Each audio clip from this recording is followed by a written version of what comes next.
Marvel students, आज हम पूरी क्लास 10 मैथ चैप्टर नंबर 13 পিষ্টকালীয় আয়তন তো স্টুডেন্টস হলনি 13.2 একর পৰা 2 লক্ষ্য পৰিছো আজি আমি তোমালোকক 3 নম্বৰ কোশ্চনটো সমাধান কৰি দিম 3 নম্বৰ কোশ্চনত কি কৈছে চাবা এটা গোলাপ জামুনৰ চেনিৰ ৰসৰ পৰিমাণ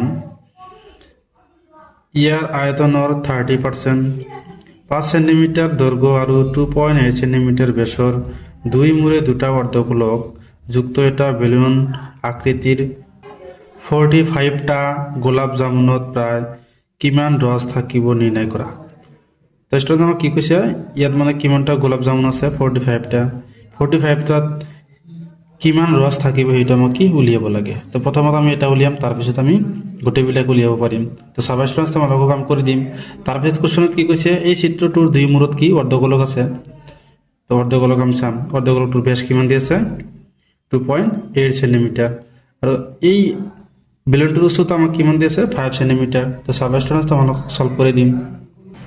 তো স্টুডেন্টস এটা চিত্ৰ দুই মূৰত আমাক কি অৰ্ধগোলক দুটা দি আছে ইয়াৰ ব্যাস আমি কিমান জানো অৰ্ধগোলকৰ ব্যাস আৰু এই বেলুনটোৰ ব্যাস আমি কিমান জানো 2.8 তেনেহলে ব্যাসাৰ্ধ কিমান হ'ব 1.4 সেন্টিমিটাৰ হ'ব আৰু এই গোটেইখিনি উচ্চতা আমি কিমান জানো 5 সেন্টিমিটাৰ তেনেহলে আমি এই বেলুনটোৰ উচ্চতা উলিয়াম কি কৰিম গোটেইখিনিৰ পৰা এই অৰ্ধগোলকৰ ব্যাসাৰ্ধ আৰু এই অৰ্ধগোলকৰ ব্যাসাৰ্ধ মাইনাস কৰি দিম বেলুনটোৰ উচ্চতা ওলাব তো সাবা স্টুডেন্টস তোমালোকক কাম কৰি দি আছো তো স্টুডেন্টস চিত্ৰত যিবিলাক গোলাপ জামুন দি আছে এই গোলাপ জামুন নাম কি সিলিন্ডাৰৰ দৰে আমি জানো বেলুনৰ দৰে আমি জানো তো সাবা স্টুডেন্টস আমি বেলুনৰ ব্যাস কিমান জানো আৰু অৰ্ধগোলৰ ব্যাসটো আমি কিমান জানো লিখিম এতেকে তো স্টুডেন্টস আমি কি লিখিছো এতেকে বেলুনৰ ব্যাস ইজ ইকুয়াল টু অৰ্ধগোলকৰ ব্যাস আমি কিমান জানো 2.8 সেন্টিমিটাৰ তেনেহলে আমি ব্যাসাৰ্ধ কিমান লিখিব পাৰো 2.8 ৰ আধা লিখি দিয়ে ব্যাসাৰ্ধ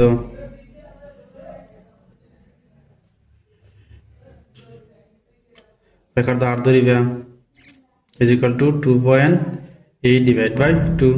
তো স্টুডেন্টস ইয়াক ডিভাইড করলাম কিমান পাবো 1.4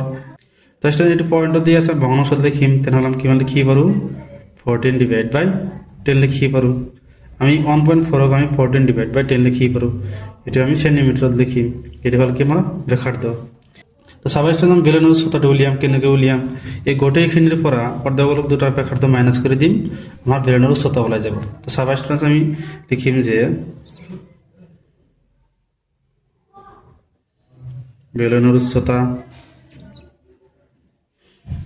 ইজ ইকুয়াল টু গোটেইখিনি আমি কিমান জানো 5 এরপর আমি কি মাইনাস করিম 1.4 মাইনাস করিম তোমালোকে এইটো মাইনাস কৰিব পাৰা এটা মাইনাস করলে কিমান হ'ব সাবা স্টুডেন্টস 5 মাইনাস 2.8 এই দুটা যোগ করলে কিমান হ'ব 2.8 5 এর পৰা 2.8 মাইনাস কৰলে কিমান পাম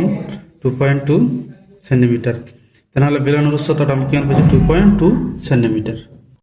তারপর স্টুডেন্টস আমি কি করিম ইয়াত আমাক কি গোলাপ জামুন বিলাক দি আছে প্রথমত আমি এটা গোলাপ জামুনৰ আয়তন উলিয়াম তাৰপিছত এটা ওলোৱাৰ পিছত আমি 45 এৰ লগত পূৰণ কৰি দিম গোটেই বিলাকৰ ওলাই যাব তেনেহলে আমি কি কৰিম প্ৰথমত এটা গোলাপ জামুনৰ কাটি উলিয়াম কেনেকৈ উলিয়াম আমি কি কৰিম বেলুনৰ আয়তন তাৰপিছত আমি অৰ্ধগোলক দুটাৰ আয়তন উলিয়াম যোগ কৰি দিম তেনেহলে এটা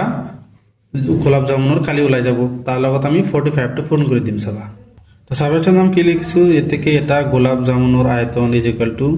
বেলুনৰ আয়তন প্লাস 2 ইনটু অৰ্ধগোলকৰ আয়তন দুটা হেগৰ নাম 2 ৰে পূৰণ দিম তো সাবস্ট্যান্স আমি বেলুনৰ আয়তন বিলাক বহাই দিম বেলুনৰ আয়তন আমি কিমান জানো পাই r স্কয়াৰ এই জানো আমি প্লাস আমি অৰ্ধগোলকৰ আয়তন কিমান জানো 2 ইনটু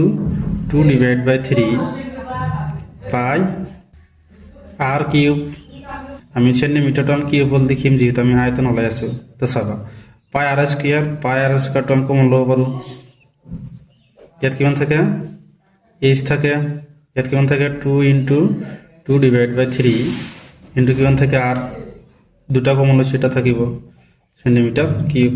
তো স্টুডেন্টস এতিয়া আমি ইয়াৰ মান বহাই বহাই দিম চাবা পাই মানে আমি কিমান জানো 22 ডিভাইড বাই 7 ইনটু r মানে আমি কিমান জানো 1.4 তো স্টুডেন্টস আমি কিমান লিখিম 1.4 আমি এটো লিখিছিলো যিকোনো এটা লিখিলে হ'ব তোমালোকে 1.4 টো লিখি দিবা 1.4 ইনটু 1.4 আমি ডাবল লিখিছো কিয় কারণ আমাৰ ইটো স্কয়ার আছে ইনটু এই টো আমি কিমান জানো উচ্চতাটা আমি কিমান জানো 2.2 পাইছো আমি উচ্চতাটা আমি কিমান পাইছো 2.2 আমি উচ্চতাটো বহাই দিম 2.2 প্লাস 2 ইনটু 2 ডিভাইড বাই 3 ইনটু r মানে আমি কিমান জানো 1.4 সেন্টিমিটার কিউব লিখে দিবা। সাবস্টেন্স আমি এই 7 এর আমি এক ডিভাইড করলাম কিমান পাবো 2, এক ঘর পিছত কিমান আছে পয়েন্ট, তাহলে আমি 0.2 লিখি দিম। তাহলে কিমান পালো 22 ইন্টু 0.2 ইন্টু 1.4, এটা কিমান হবে 2.2 প্লাস গুণ করে দিয়া 4 ডিভাইড বাই 3 ইন্টু 1.4 সেন্টিমিটার কিউব। তারপরে স্টুডেন্টস আমি কি করিম চাবা, এর আমি লক্ষ্য করলাম 22 ইন্টু 0.2 ইন্টু 1.4, এর লক্ষ্য করলাম কিমান জানো 3, তেনেহলে আমি এই ইয়ার হর কিমান জানো 1 অনারে আমি এক ডিভাইড দিম কিমান হব 3, 3 2 এর লগত পূরণ হব 2.2 ইন্টু 3 প্লাস এটা পূরণ করে দিয়া 4 ইন্টু 1.4,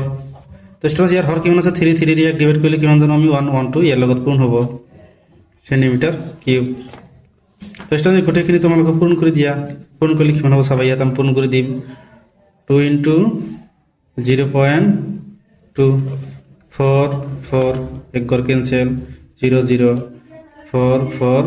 0, কিমান ঘর পিছত আছে পয়েন্ট এক ঘর, তেনেহলে কিমান হব 4.4 হব। আকৌ 4.4 লগত আমি 1.4 পূরণ দিম, 4 4 গুণ 16 6 হাত থেকে 1 16 একে 17 এক ঘর ক্যান্সেল 4 4 যোগ করে দিয়া 6 11 6, তেনেহলে কিমান পাইছো আমি 616, কিমান ঘর পিছত পয়েন্ট আছে 1 2 2 ঘর পিছত, তেনেহলে কিমান হব 6.16 হব। এটা পূরণ করলে কিমান হব 6.16 ইন্টু এটু কিমান হব চাবা 3, এর লগত পূরণ করলে কিমান হব 3 2 গুণ 6 3 2 গুণ 6 পয়েন্টটো বহাই দিয়া প্লাস এটা পূরণ করে দিয়া 4 4 গুণ 16 6 হাত থেকে 1 4 1 গুণ 4 আর 1 5, কিমান ঘর পিছত পয়েন্ট আছে এক ঘর, তেনেহলে এক ঘর পিছত পয়েন্ট বহাই দিয়া সেন্টিমিটার কিউব। সাবস্টেন্স এই দুটো আমি যোগ করে দিম 6.16 ইন্টু যোগ করলে কিমান হব 6 আর 6 যোগ করলে কিমান হব 12 হাত থেকে 1, এটা যোগ করলে কিমান 11 আর কিমান 1 আছে কিমান হব 12.2 ডিভাইড বাই 3 সেন্টিমিটার কিউব। তো সাবস্টেন্স ইয়ার লগত আমি এটা পূরণ করে দিম 6.16 ইন্টু 12.2 ডিভাইড বাই 3 সেন্টিমিটার কিউব, এটা পূরণ করে দিম চাবা। তো স্টুডেন্টস ইয়াত তোমালোকে পূরণ করে দিয়া, পূরণ করলে কিমান হব চাবা 6 2 গুণ 12 2 হাত থেকে 1 2 1 গুণ 2 এর একে 3 6 2 গুণ 12 এক ঘর ক্যান্সেল 2 এর সেম পূরণ করি আছো, তেনেহলে এই গোটেইখিনি হব 2 হব 3 হব 2 হব 1 হব ক্যান্সেল, তারপিছত 6 1 গুণ 6 1 1 গুণ 1 6 1 গুণ 6 যোগ করে দিয়া 2 5 9 11 থেকে 1 2 4 5, তারপিছত কিমান হব 7, কিমান ঘর পিছত পয়েন্ট আছে 1 2, তেনেহলে কিমান ঘর পিছত হব 3টা ঘর পিছত পয়েন্ট হব, কিমান পাইছে 75.152, তো কিমান পাইছো 75.152 ডিভাইড বাই 3 সেন্টিমিটার কিউব। তো স্টুডেন্টস এটা আমি কি পাইছো, এটা গোলাপ জামুনৰ আয়তন, এতিয়া 45টা ওলাব লাগে, তেনেহলে ইয়াৰ লগত 45টা আমি কি পূৰণ কৰে দিম চাবা। তো স্টুডেন্টস আমি এটা গোলাপ জামুনৰ আয়তন কিমান পাইছো 75.152 ডিভাইড বাই 3 সেন্টিমিটার কিউব, তেনেহলে আমার 45টা ওলাব লাগে, তেনেহলে আমি এটার লগত আমি 45টা পূরণ করে দিম চাবা 45 ইন্টু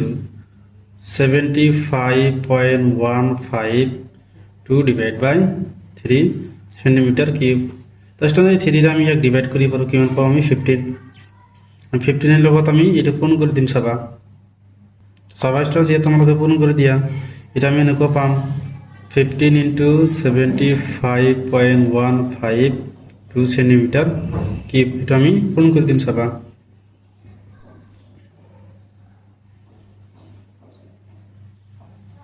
পূরণ করে দিয়া 5 2 গুণ 10 হাজার থেকে 1 5 5 গুণ 25 আর 26 মানে 26 হাজার থেকে 2 5 1 গুণ 5 আর 2 হাত 5 5 গুণ 25 আর 5 হাজার থেকে 2 5 7 গুণ 35 আর 2 37 37 এক করে ক্যান্সেল, একের ফোন করলে কি হবে 2 5 1 5 7 যোগ করে দিয়া 0 8 12 6 7, তারপরে 12 পর 1 হতে থাকে 1 10 আর 11 হবো, কিমান ঘৰ পিছত পইণ্ট আছে 3টা ঘৰ পিছত পইণ্ট আছে তেনেহ'লে 3টা ঘৰ পিছত পইণ্ট আহিব তাৰ মানে কিমান হ'ব 1127.28 1127.28 সেন্টিমিটাৰ কিউব এটি হল কি 45টা গোলাপ জামুনৰ আয়তন তো স্টুডেন্টস তাৰ পিছত চাবা কোশ্চেনত কি কৈছে তো স্টুডেন্টস কোশ্চেনত কি কৈছে চাবা এটা গোলাপ জামুনত চেনিৰ ৰসৰ পৰিমাণ ইয়াৰ আয়তনৰ কিমান 30% তেনে 45টাত কিমান হ'ব এটা আমাক উলিয়াব লাগে তো এটা গোলাপ জামুনত চেনিৰ ৰসৰ পৰিমাণ কিমান আছে 30% তেনে 45টাত কিমান আছে এটা আমাক উলিয়াব লাগে তো চাবা স্টুডেন্টস উলিয়াই দিম তো চাবা স্টুডেন্টস তাৰ পিছত আমি কি লিখিছো যে এতেকে এটা গোলাপ জামুনত চেনিৰ ৰসৰ পৰিমাণ ইয়াৰ আয়তনৰ 30% তেনেহ'লে 45টা গোলাপ জামুনত চেনিৰ ৰসৰ পৰিমাণ কিমান হ'ব 45টা পাইছে এইটো ইয়াৰ লগত আমি 30% পূৰণ কৰি দিম যেটো ওলাব সেইটো হ'ব কি 45টা গোলাপ জামুনৰ পৰিমাণ তো চাবা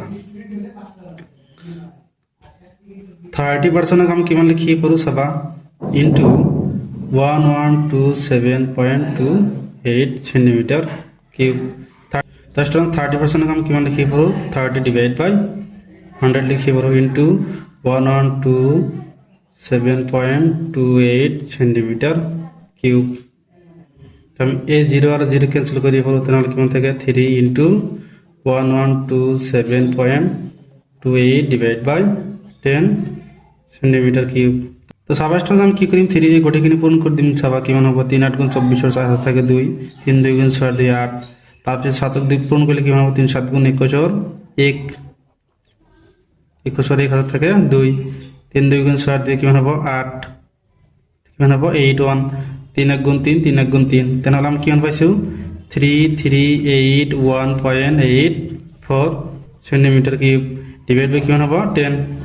তো স্টুডেন্টস চাবা আমি 10 ৰে ডিভাইড কৰি কিমান হ'ব চাবা পইণ্টটো ইয়াত আছে 10 ৰে ডিভাইড কৰিলে পইণ্টটো ইয়াত আহিব মানে 38.184 সেন্টিমিটাৰ কিউব তো চাবা স্টুডেন্টস এই পইণ্টৰ পিছতে এই সংখ্যাটো কিমান আছে 1 যদি ইটো 5 বা 5 তকৈ ডাঙৰ হয় তেনে এইটো আমি 9 লিখি পাৰো তেনেহলে এইটো ডাঙৰ নহয় তেনেহলে আমি কি লিখি পাৰো 338 সেন্টিমিটাৰ কিউব এটি হ'ব কি আমাৰ উত্তৰ তো স্টুডেন্টস ইয়ালৈকে কৰিবলগীয়া আছিল স্টুডেন্টস ভিডিওটো ভাল লাগিলে চেনেলটো সাবস্ক্ৰাইব কৰি দিবা থ্যাংক ইউ স্টুডেন্টস